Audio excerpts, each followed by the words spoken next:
Hello. आप सभी को नमस्कार। आप सभी का हमारे YouTube चैनल पर बहुत बहुत अभिनंदन है, स्वागत है। आज हमारा जो टॉपिक है वह गिब्स मुक्त ऊर्जा। चलिए आज स्टार्ट करते हैं कि गिब्स मुक्त ऊर्जा क्या होती है। स्थिर ताप तथा दाब पर किसी प्रक्रम में किसी निकाय को कार्य करने के लिए उपलब्ध अधिकतम ऊर्जा गिब्स मुक्त ऊर्जा कहलाती है। ठीक है, चलिए हेडिंग लगाइए। गिब्स मुक्त ऊर्जा। गिब्स मुक्त ऊर्जा स्थिर ताप तथा दाब पर, स्थिर ताप तथा दाब पर, स्थिर ताप तथा दाब पर किसी प्रक्रम में एक निकाय, किसी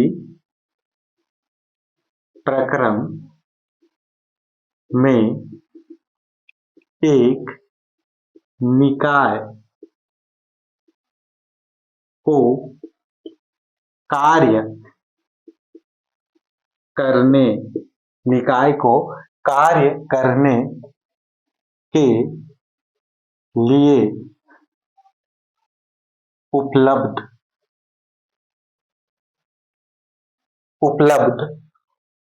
अधिकतम ऊर्जा, स्थिर ताप तथा दाब पर किसी प्रक्रम में एक निकाय को कार्य करने के लिए उपलब्ध अधिकतम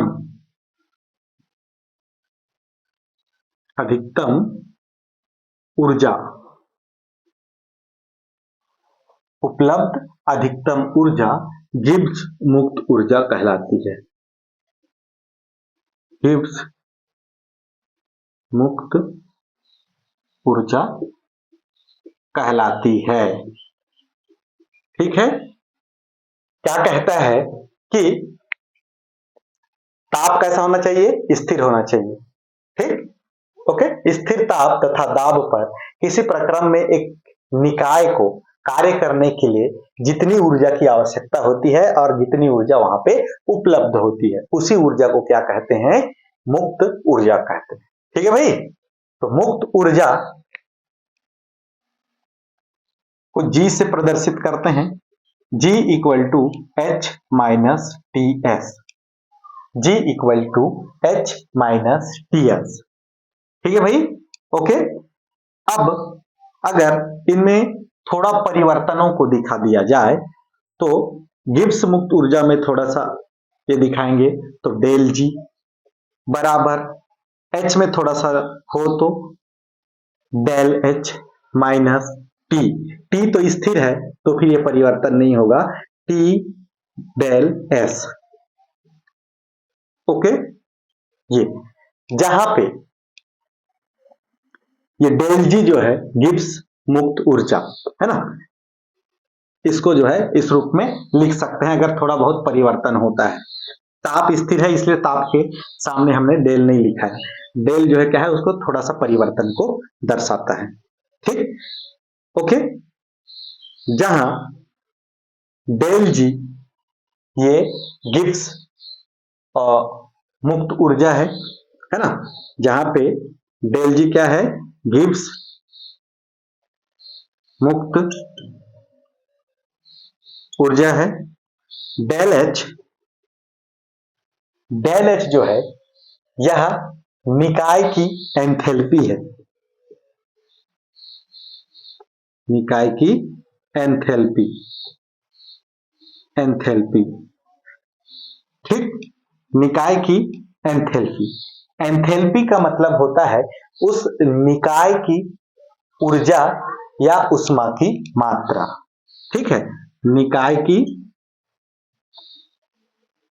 ऊर्जा या उष्मा की मात्रा क्या है? एंथैल्पी। वहीं T जो है ताप है और डेल S यह है एंट्रोपी, निकाय की एंट्रोपी। एंट्रोपी मतलब होता है उस निकाय की अव्यवस्था या अनिश्चितता की मात्रा। निकाय की अव्यवस्था अथवा अनिश्चितता की मात्रा। ठीक, तो इस तरीके से यह गिब्स मुक्त ऊर्जा।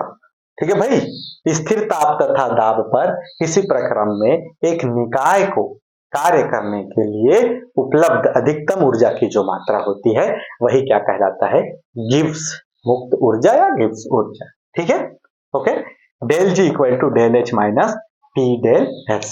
ठीक, डेल जी गिब्स मुक्त ऊर्जा, डेल एच निकाय की एंथैल्पी, एंथैल्पी मतलब निकाय की ऊर्जा या निकाय की ऊष्मा, ताप T और del S entropy. Entropy means होता है निकाय की अव्यवस्था या अनिश्चितता। ओके, ठीक है भाई, तो ये है गिब्स मुक्त ऊर्जा या गिब्स फ्री एनर्जी। चलिए स्क्रीनशॉट ले लें।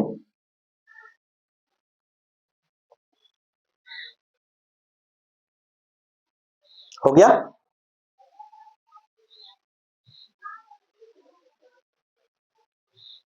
ठीक,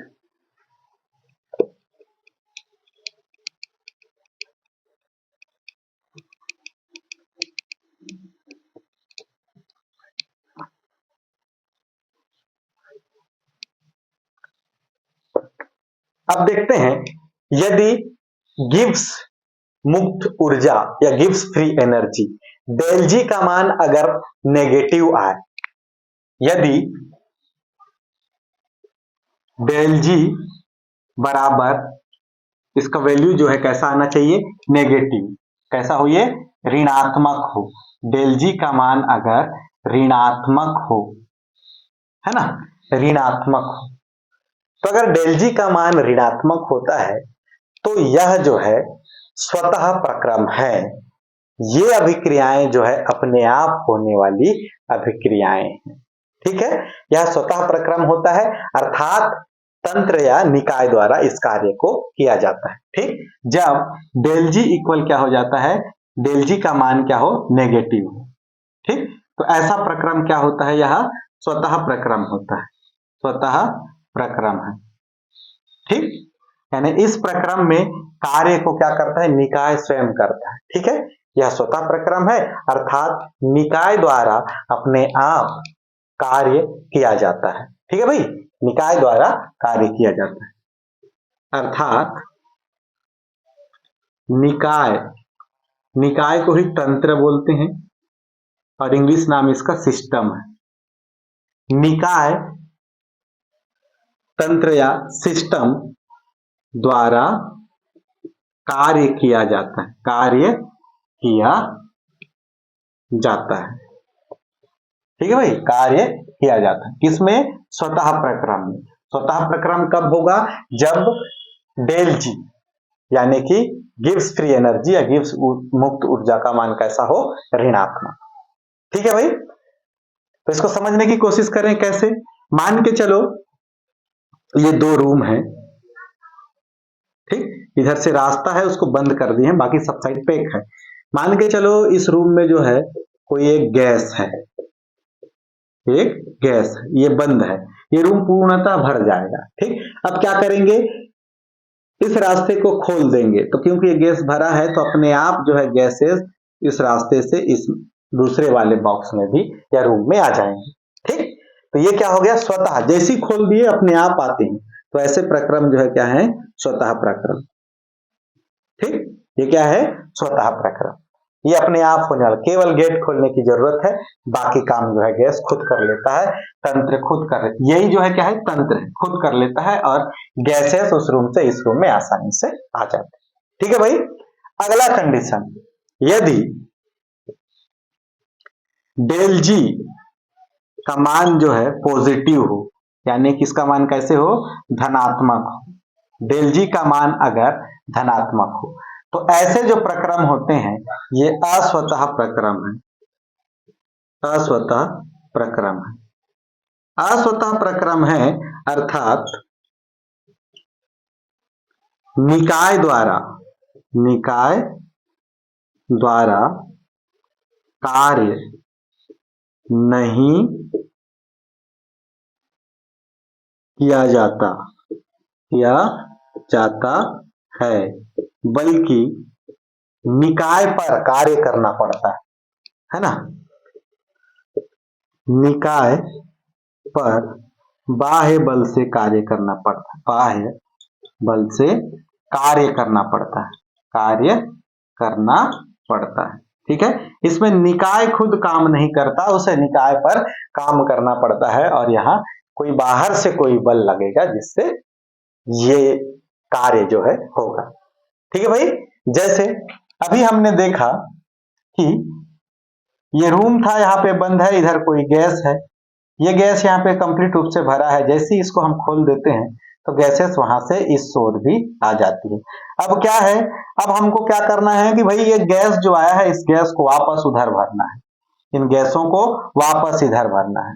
ठीक, तो ये वापस भरने वाला काम गेट को खोल देने मात्र से नहीं होगा, तो तंत्र पर काम करना पड़ेगा, सब गैसों को इकट्ठा करके वापस भेजना पड़ेगा। ठीक, तो ये स्वतः नहीं हो रहा है, बाहर से कोई बल लगा के होगा, इसलिए ये क्या होगा, अस्वतः प्रक्रम है। ठीक है भाई, समझ में आ रहा है।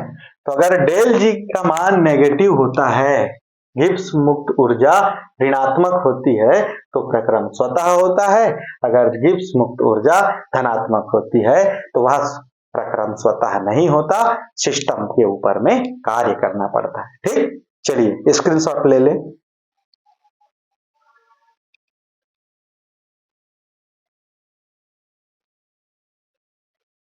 हो गया, ओके।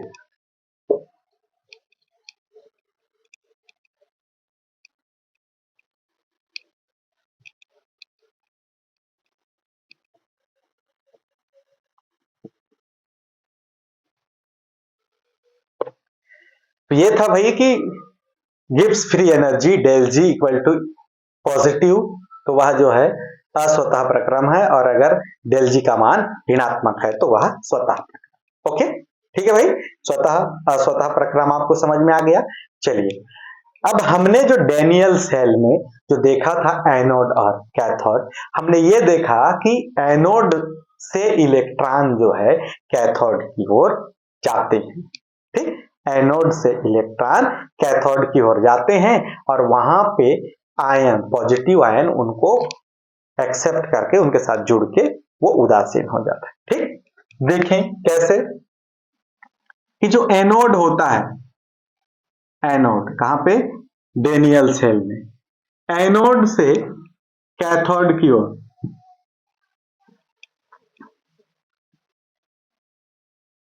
एनोड देखो भाई थोड़ा बड़ा बना देता हूं, तो इधर कैथोड, एनोड से कैथोड की ओर जो है ये क्या है, इलेक्ट्रोड है। ये क्या है भाई, इलेक्ट्रोड, इलेक्ट्रोड, इस इलेक्ट्रोड पे इलेक्ट्रॉन्स है, ये दूसरा इलेक्ट्रोड है। ठीक, यहाँ पे पॉजिटिव चार्ज नेगेटिव चार्ज का इंतजार करता है। तो हम ये देखते हैं कि यहां से इलेक्ट्रॉन एनोड से होते हुए कैथोड की ओर जाते हैं। ठीक, कौन जाते हैं भाई, इलेक्ट्रॉन, इलेक्ट्रॉन एनोड से कैथोड की ओर गमन करते हैं। ओके, तो अब हमको पता नहीं है कितने इलेक्ट्रॉन जाते हैं, तो मान लेते हैं कि एनोड से कैथोड की ओर n मोल इलेक्ट्रॉन्स जो है जाते हैं। कितने जाते हैं, n मोल इलेक्ट्रॉन्स एनोड से कैथोड की ओर जाते हैं।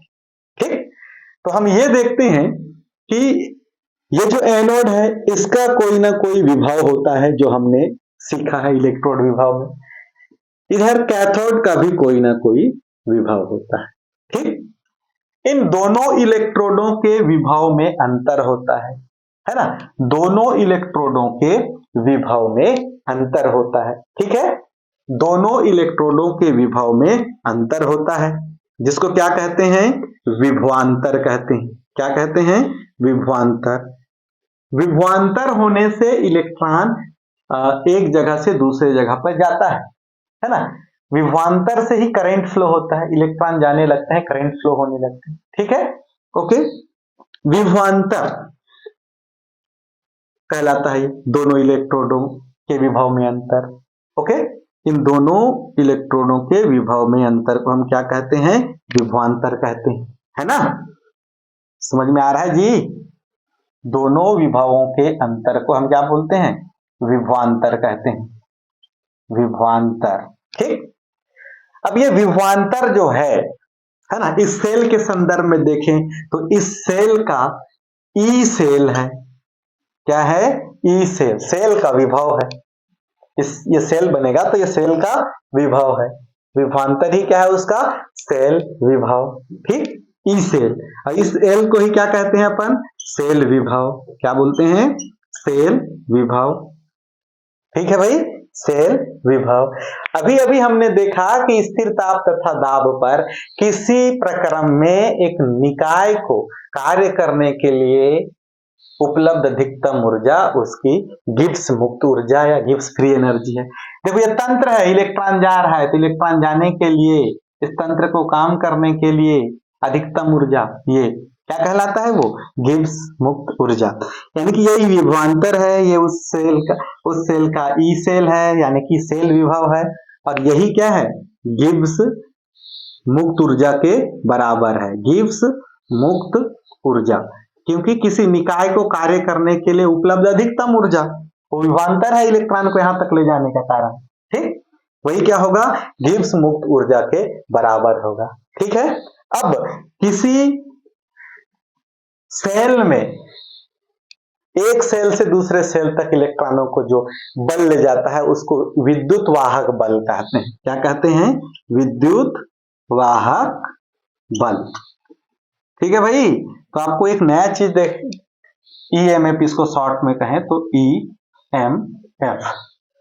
ठीक है, तो देखो यहां से क्या क्या चीज है? विभवांतर, ई सेल, सेल विभव, गिब्स मुक्त ऊर्जा, विद्युत वाहक बल, ये सभी के सभी जो है इन दोनों इलेक्ट्रोडों के बीच का विभव का अंतर विभवांतर है ना। ये सब जो है आपस में बराबर होते हैं, कहीं ना कहीं उसी चीज को परिभाषित करते हैं। क्लियर है? ठीक, तो मेन मुद्दा क्या था भाई अपना? मेन मुद्दा था कि एनोड से इलेक्ट्रॉन जाता है कैथोड पर, एनोड से इलेक्ट्रॉन जाता है कैथोड पर। ओके, तो मान लेते हैं कि एनोड से जो है कैथोड पर जो इलेक्ट्रॉन जाते हैं वो n मोल इलेक्ट्रॉन जाते हैं। ठीक है, मान लेते हैं कि एनोड से कैथोड में n मोल इलेक्ट्रॉन जाते हैं। ठीक है भाई, ध्यान से समझने की कोशिश करिए, बहुत इंपॉर्टेंट चीज पे अभी यहाँ पे बात हो रही है। एनोड से कैथोड में n मोल इलेक्ट्रॉन जाते हैं। क्लियर है? ओके, अब देखें कि n मोल इलेक्ट्रॉन जाते हैं तो एक इलेक्ट्रॉन पर आवेश की मात्रा कितनी होती है ना। अगर इस पूरे की आवेश की बात करें तो आवेश की मात्रा अगर देखें, आवेश की मात्रा अगर देखें, है ना, कितना जा रहा है? एक इलेक्ट्रॉन पे आवेश, एक इलेक्ट्रॉन पर आवेश, एक जो इलेक्ट्रॉन होता है उस इलेक्ट्रॉन पर कितना आवेश होता है? -1.6 इंटू 10⁻⁻19 कूलाम। कितना होता है? एक इलेक्ट्रॉन पर जो आवेश होता है ना, ठीक, इलेक्ट्रॉन पर जो आवेश होता है वो माइनस का 1.6 इंटू 10⁻⁻19 कूलाम, है ना। इतना जो है नेगेटिव चार्ज है, चलो वहां माइनस है तो ठीक है, 1.6 इंटू 10⁻⁻19 कूलाम, है ना। क्लियर है? ओके, इतना कूलाम जो है यहाँ पे आवेश होता है। ओके, इतना कूलाम यहाँ पे क्या होगा? आवेश होगा। ठीक, ओके, अब एक मोल में कितने अणुएं होती हैं? n मोल बोल रहा है यहां पे, तो एक मोल में अणु या परमाणुओं की संख्या, अणु या परमाणुओं की संख्या, तो एक मोल अणु या परमाणुओं की संख्या जो होती है वो एवोगैद्रो संख्या के बराबर होती है। ठीक है, और एवोगैद्रो संख्या का मान कितना है? 6.023 इंटू 10⁻⁻23 अर्ग, है ना। ये कितना होता है? 6.023 इंटू 10⁻⁻23। ओके, ये एक मोल में है, एक मोल में अणुओं की संख्या। समझ में आ रहा है? एक मोल अणुओं की संख्या कितनी है? इतनी। ओके, अब अगर एक मोल में आवेश देखें, एक मोल में आवेश, है ना, एक मोल इलेक्ट्रॉन पर आवेश, एक मोल इलेक्ट्रॉन में पर आवेश, एक मोल इलेक्ट्रॉन पे कितने आवेश होंगे? एक इलेक्ट्रॉन के पास 1.6 इंटू 10⁻19 कूलाम, और टोटल जो अणुओं की संख्या है एवोगैद्रो संख्या 6.023 इंटू 10⁻⁻23 इंटू 1.6 इंटू 10⁻⁻19 कूलाम। ठीक है, ओके। इन दोनों को जब हल करते हैं, है ना। अच्छा, एक बात नोट कर लीजिए भाई, यहां पे,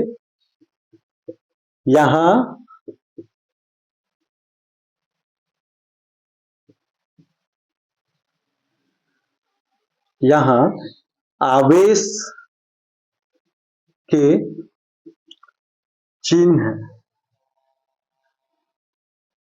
जरूरी नहीं, केवल उसकी मात्रा आवश्यक है ना। यहां पे माइनस है कि पॉजिटिव है उससे मतलब नहीं है, केवल हमको क्या चाहिए? कितना चार्ज है, कितना आवेश है, वो वैल्यू चाहिए। ठीक, तो इसको हल करने पर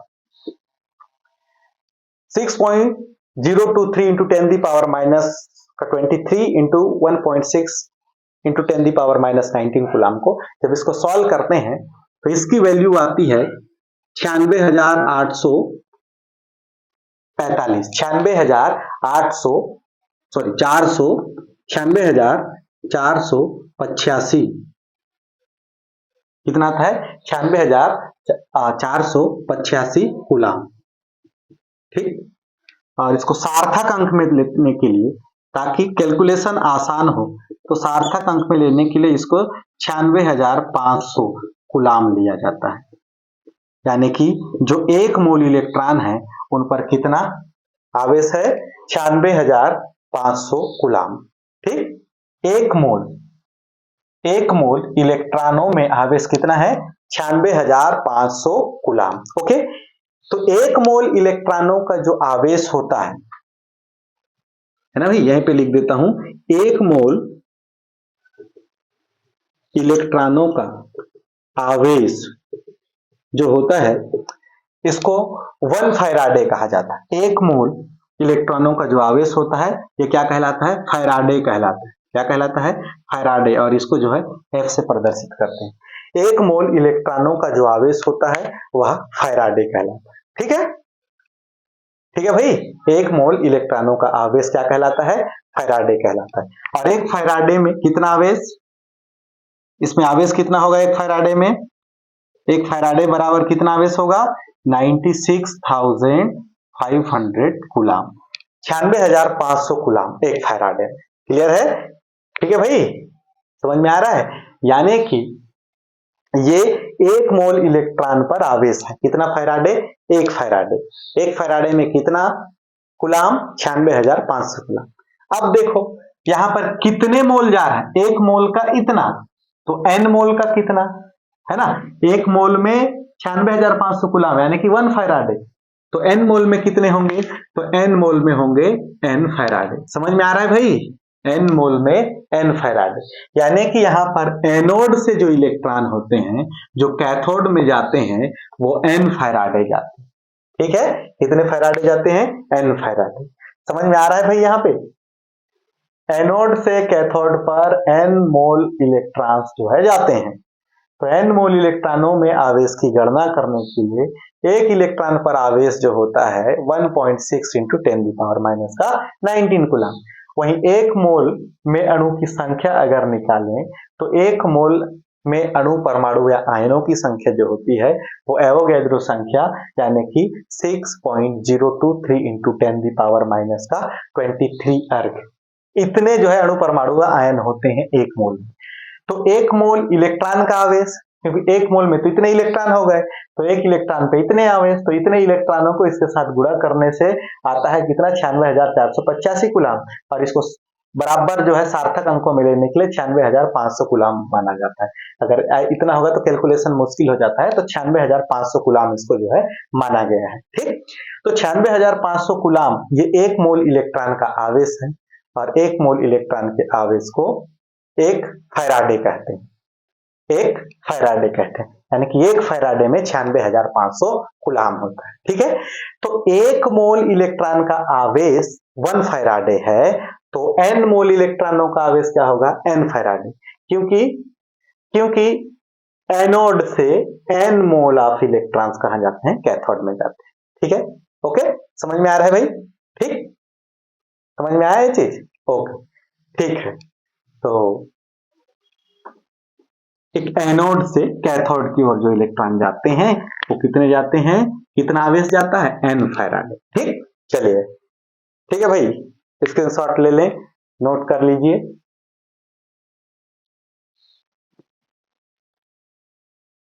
ओके, हो गया? ठीक है।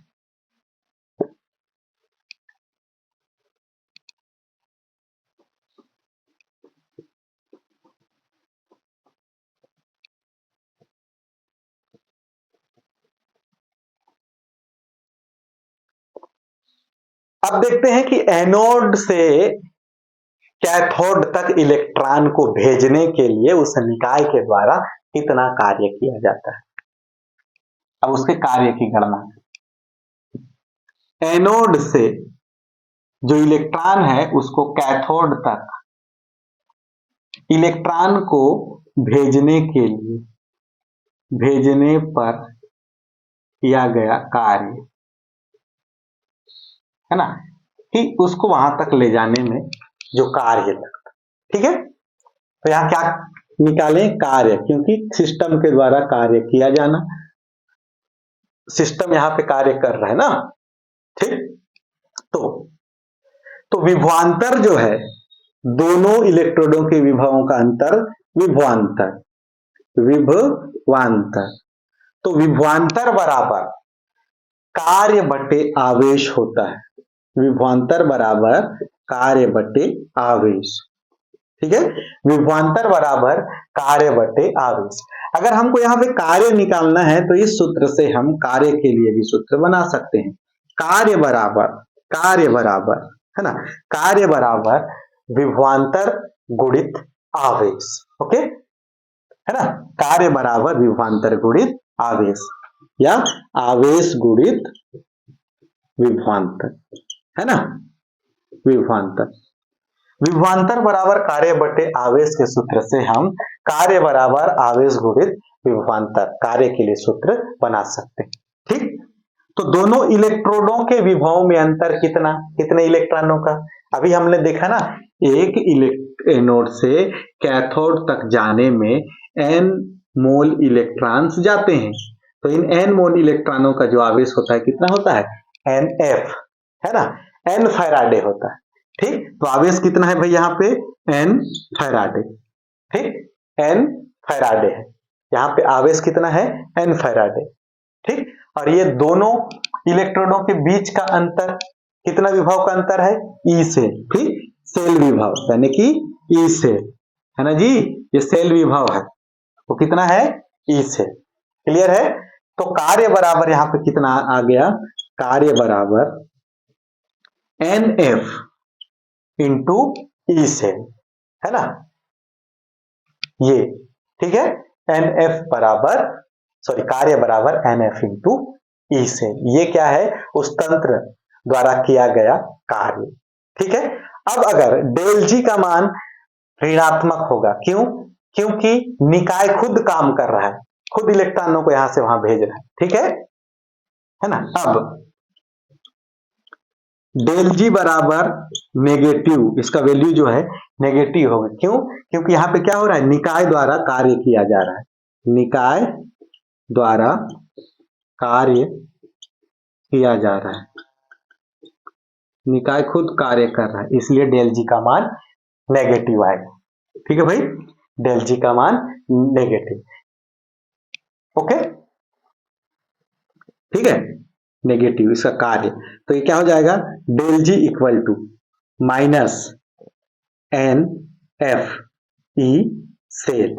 ठीक है, ओके। ये जो है गिब्स ऊर्जा में परिवर्तन है ना, ये यहां का क्या है, गिब्स मुक्त ऊर्जा, गिब्स मुक्त ऊर्जा। तो कैसा होगा, नेगेटिव होगा। क्यों? क्योंकि निकाय खुद यहां पे काम करता है। क्लियर है भाई? ठीक है, चलिए ले लीजिए इसको। ये हो गया क्या, कहां जगह रह गया भैया? इधर देख लीजिए, इधर del G equal to minus N F E से, है ना, ये उसकी गिब्स मुक्त ऊर्जा है, ये उसका कार्य है ना। इलेक्ट्रॉन को एनोड से कैथोड तक भेजने के लिए उस निकाय या तंत्र को कितना काम पड़ रहा है। ठीक, अगर यही गिब्स ऊर्जा जो है मानक स्थितियों में, मानक परिस्थिति यानी कि 298 केल्विन ताप, 1 मोलर उसकी सांद्रता तथा 1 एटमॉस्फेरिक टेम्परेचर प्रेशर हो, मानक स्थितियां आए तो जो गिब्स ऊर्जा होगी, है ना, तो मानक गिब्स ऊर्जा होगी। ये जो गिब्स मुक्त ऊर्जा है ना, वो मानक गिब्स मुक्त ऊर्जा होगी। ठीक, तो मानक गिब्स मुक्त ऊर्जा को डेल जी, इधर नॉट है ना, del G nought, sorry, del G nought है ना। अब यहां पे क्या है, माइनस का एन एफ जो फैराडे है ना, ये क्या है यहाँ पे, फैराडे। ठीक, उसके बाद ई सेल था, क्योंकि ये स्टैंडर्ड कंडीशन पर है तो यहाँ पे क्या हो जाएगा, ई नॉट सेल।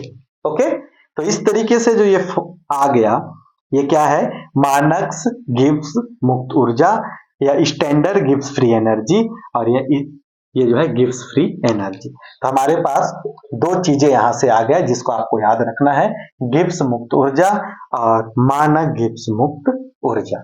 ठीक है, चलिए स्क्रीनशॉट ले लें।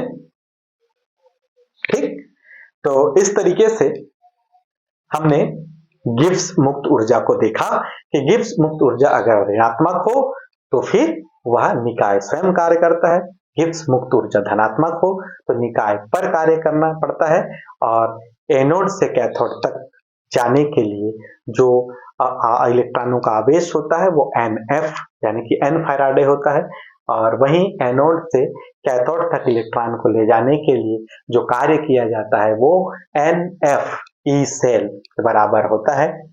ओके, और यहाँ पे जो है गिब्स मुक्त ऊर्जा जो होती है del G equal to minus N F E cell, और मानक गिब्स मुक्त ऊर्जा जो होती है del G nought equal to minus N F E nought cell.